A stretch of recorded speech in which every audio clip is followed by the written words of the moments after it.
Okay, so it is Tuesday, 4:32, or Wednesday. It's Wednesday, 4:32. I'm on an emergency call for no hot water, and I'll show you what I'm looking at.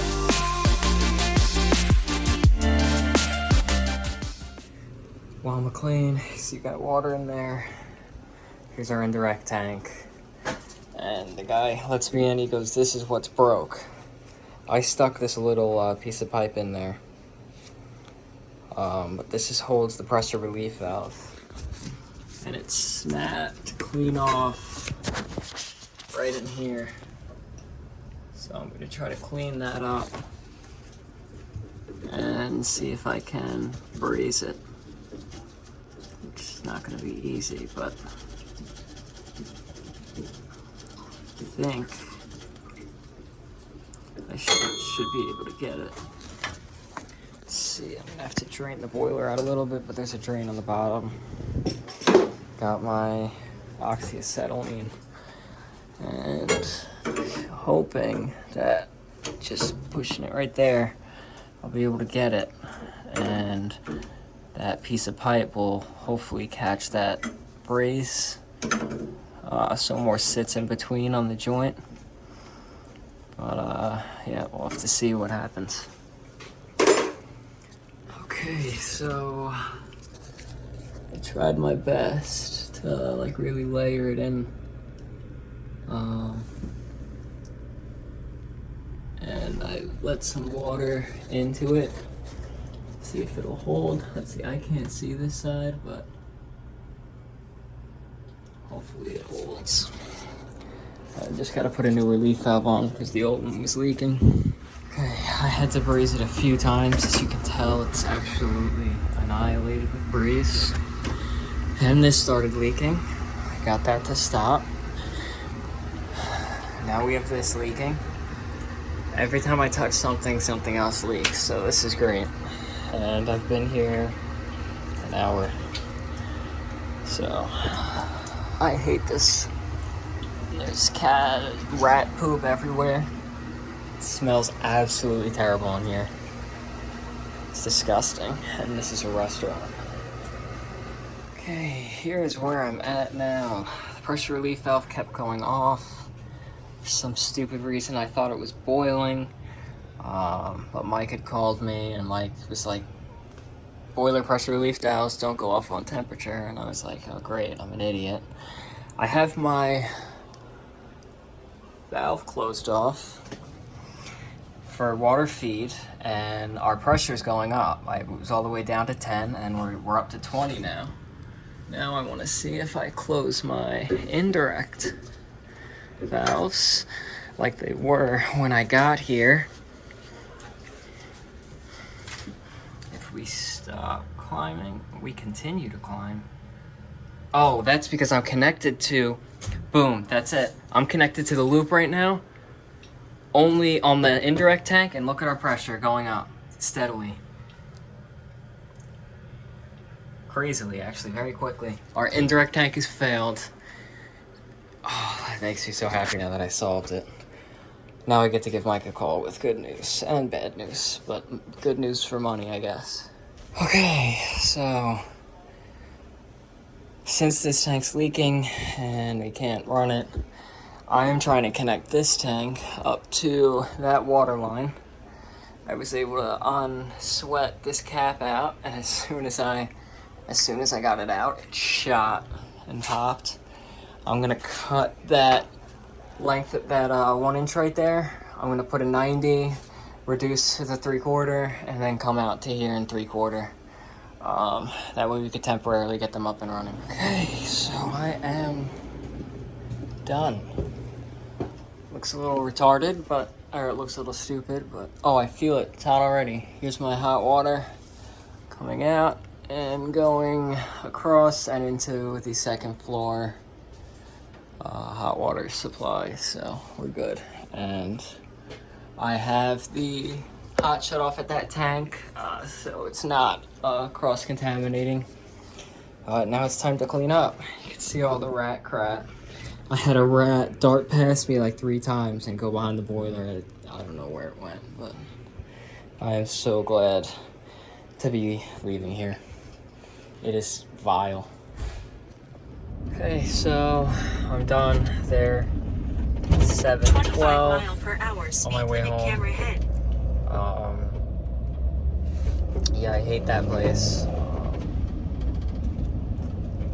It's still not as bad as a Bosch Green Star though. But that's gonna be it for this video. Hopefully you enjoyed watching.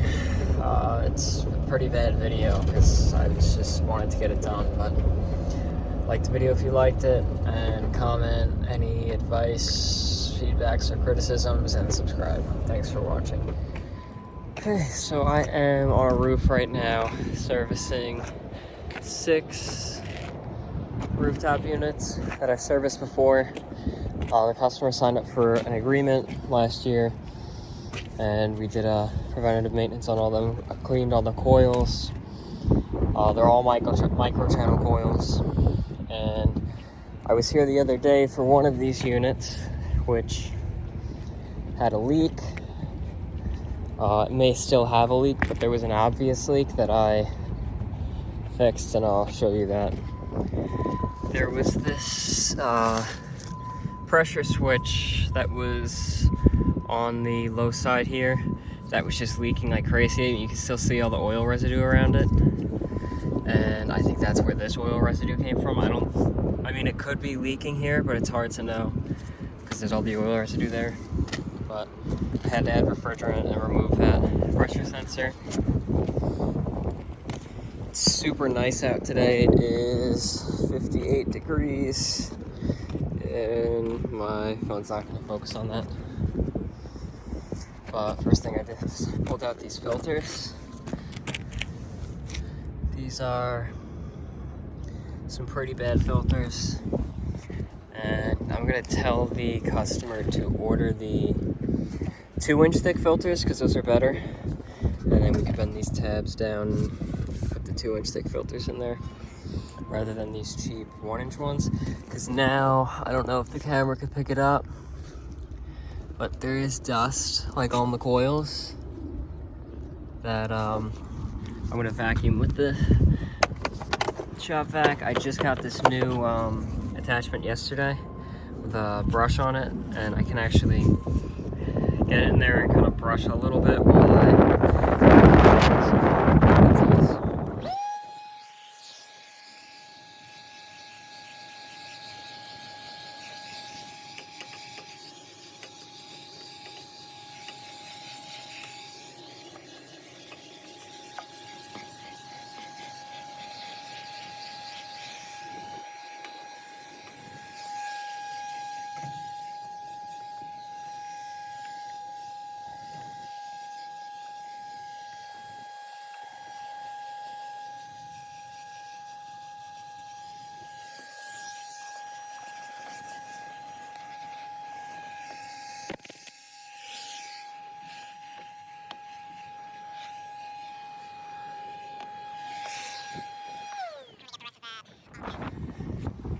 so I got as much of all that dust as I could. It helps, I mean, I think it's gonna help to just keep it a little bit cleaner. And you could, I don't know if you could tell, but the coil is actually a little bit wet. I guess it was just running before I go in here. Yeah, I'm gonna see if maybe I can clean these, because I can't find any replacement filters. See if maybe I could clean those just to temporarily put them back in while we're waiting until new ones.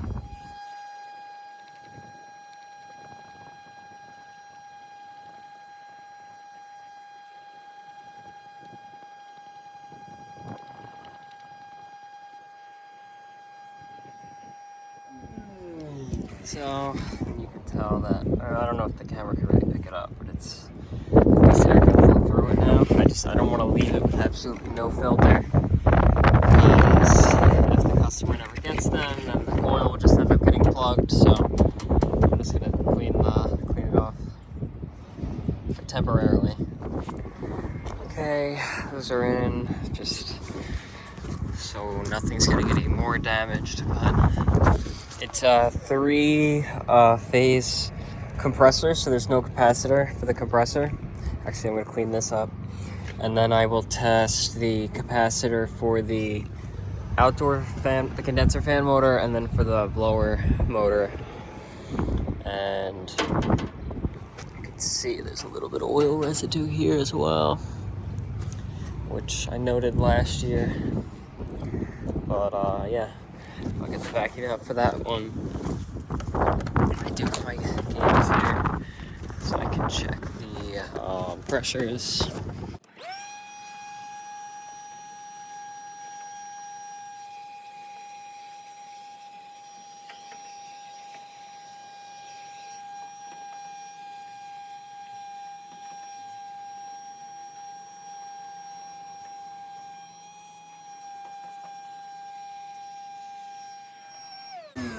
I know it doesn't really matter if that's clean, but it makes our lives easier when we have to fix things, if everything's not disgusting. Yeah, I have the disconnect off and I confirmed that there's no power. So I'll pull out my leads. Oof, that one's tight. And goes off to the side. Our cover fell. It's very, very windy. Get my Klein tools. Meter out.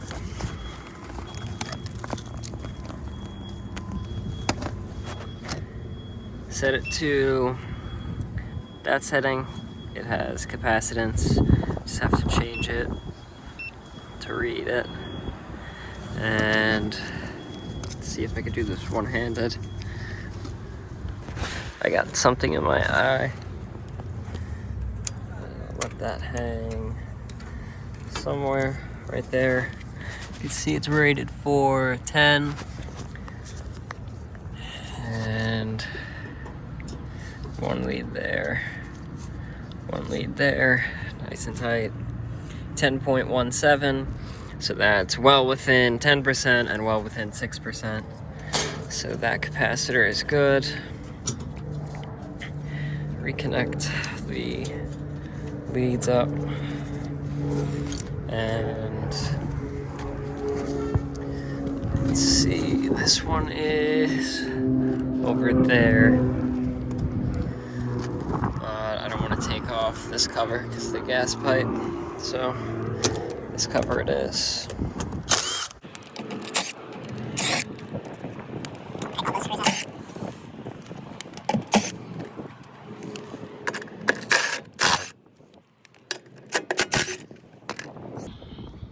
I also noticed that this filter dryer has like burn marks on it, like an actual person brazed it in, but who knows, maybe it was like that from the factory. And the condensate trap's gonna be in the way if I move it. Now I need both hands. Let's see. Got it.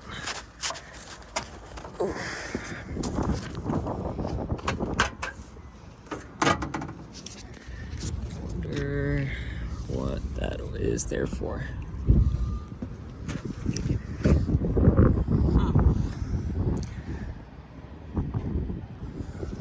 Strange. I don't see any switches that could have been plugged into.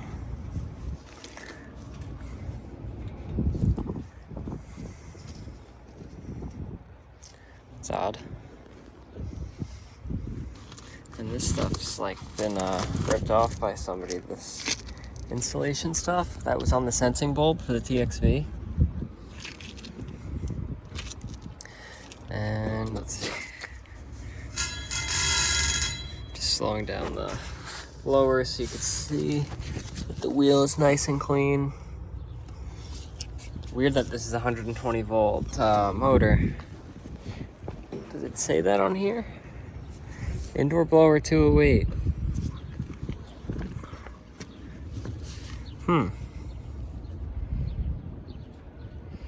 What did they change it? It seems so weird. 208, but this says 115 on it, clearly.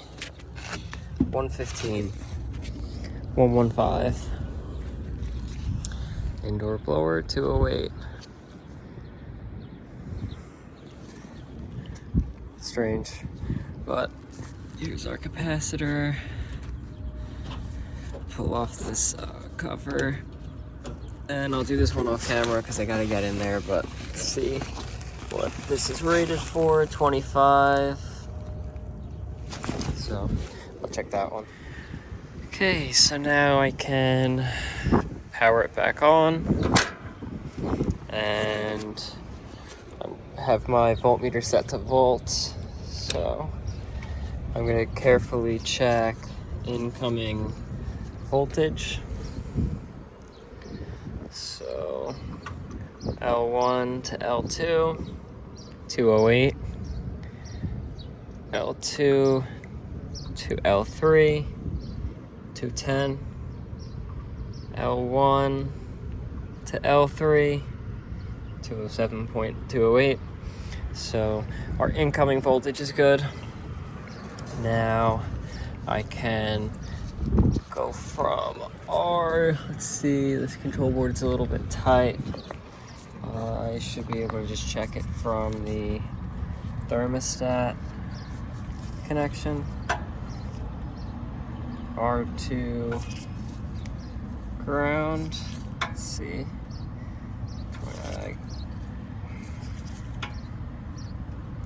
Reading 23. We go from R to common. I kind of need both ends to do that. Our low voltage was good. Now, one of the most important things, at least to me, is taking a look at the heat exchanger and making sure there's no holes or cracks. And usually you'll see like a very strong brown line of rust once it starts to crack around all these. But this one's still very much intact everywhere. But yeah, so I'll be checking this on all of them just to make sure. Let's see, a little closer in there.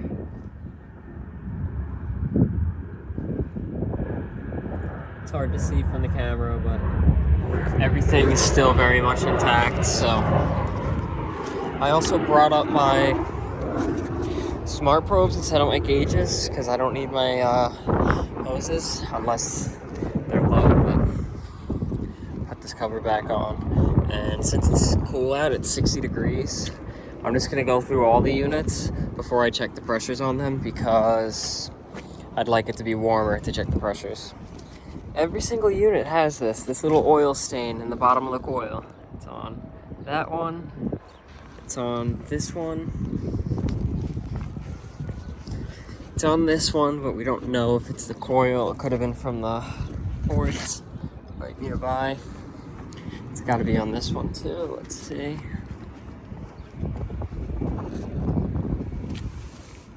It's not on this one, surprisingly.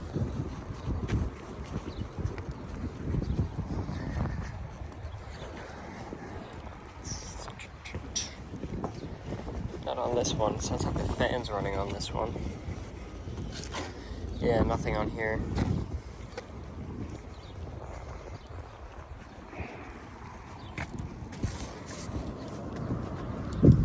And one right there. That's crazy. I mean, it's like they're all leaking, but that's odd. I again had dirty filters on the one that I'm at, but nowhere near as bad as that one was. This one was also running and it wasn't condensing at all, so probably gonna, I don't know, we'll see, maybe have an issue with something on this one. And I'm hoping that there's no issues with this one. I guess someone is just running the fan, or maybe the system's in an error right now for some reason, but it's not running in heat, it's not running in cooling. So we'll see what happens. Okay, so it's 62 degrees, so technically I really still can't check pressures accurately, but part of his agreement is that we check the pressures, so checking them anyway. If there's anything crazy wrong, then it'll show regardless of the temperature. But one thing I did differently, I'm back on that first unit too, is I got rid of all the wire nuts and I put on Wagos just to make my life easier. This is our thermostat, and this is from the unit. Our Y, our fan, and our power all jumped out. That way I don't have to try to get access into all the buildings at the thermostat.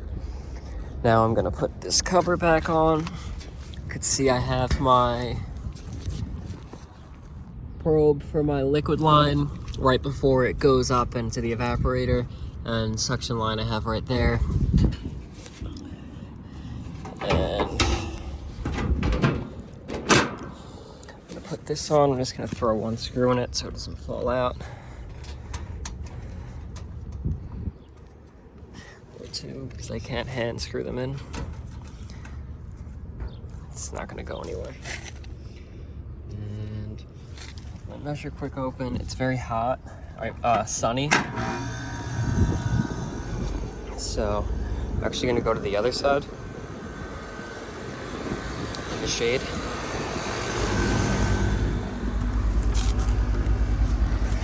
And we can watch what happens with the pressures as it runs for a little bit. Again, you can't tell exactly because of the temperature, but at least get a rough idea. Actually, one thing I like to do too, because I don't have an outdoor temperature probe, I will put in the outdoor temperature, which is right now 62, and it gives you a rough idea of where you want the high side pressure to be. Again, it's not going to be perfect, but we'll see what happens as it balances out. And just, I really care. I want to make sure that we don't go to freezing on our evaporator. Be nice to no subcooling, but we'll see what happens. And while we wait for that, another thing I did is I strapped up all these traps that were coming down, just to make sure that they're trapping and actually doing their job. I did that for all of them except for that one, because it has no line coming out of it. They don't go to anywhere specific, they just go onto the roof. That one, that's the one that I worked on the other day. As soon as I did that, a lot of water started to flow out. So this one I know is cooling and operating well, because it's the one that I was just working on the other day. It's the other ones that I am more concerned about. This one didn't feel like it was discharging too warm when it was running, so I guess we'll just see what happens. Okay, so all the systems that have that little ring on the coil, that little oil spot, are all low. It's hard to know exactly, but the one I'm at right now was staying at freezing temperature, below freezing temperature, and the suction line was like 71 degrees. So it had 3 degrees of subcooling, and the superheat was like crazy, like 40 or whatever. So I discussed it with the customer, and we're gonna add sealant and refrigerant. So far in this system, I'm at 8 ounces, and it already looks a lot better. So we'll see what happens. We're using this Easy Seal large system UV dye and sealant. This is a 3-ton unit. The other one I believe is a 5-ton, and I think the other one that I was going to use is also a 5-ton. Okay, so that one has been charged and has the dye with the sealant in it. These, I had the leak detector out because I sprayed them to see if any bubbles would start to appear, and I have yet to get any bubbles. But you can see here on this one, we're doing much better. We're staying above freezing, and we actually have some superheat instead of, or a normal superheat instead of 30 degrees of superheat. So that one took 10 ounces, This one took 8 ounces. We'll see what that one takes. Okay, both this one and this one I'm leaving running for a while because they have to run for a minimum of an hour while the dye and sealant circulates. You can see we're already condensing on both of them, which is nice. And you can feel that it's discharging nice warm air. So hopefully these seal the leaks. I wish I could have seen them with the soapy the bubbles, but no crazy bubbles started popping up. So it is what it is. Okay, so that's gonna be it for this video. Hopefully you enjoyed watching. There was one thing I really wanted to do that I forgot. I wanted to see the amp draw if it changed after adding refrigerant on the compressor, just because the sound on the compressor noticeably changed. But I guess I'll have to see next time I add refrigerant to a system if it has any noticeable effect on the amperage. But hopefully you enjoyed watching. Like the video if you liked it. Comment any advice or criticisms or feedback, and subscribe. Thanks for watching.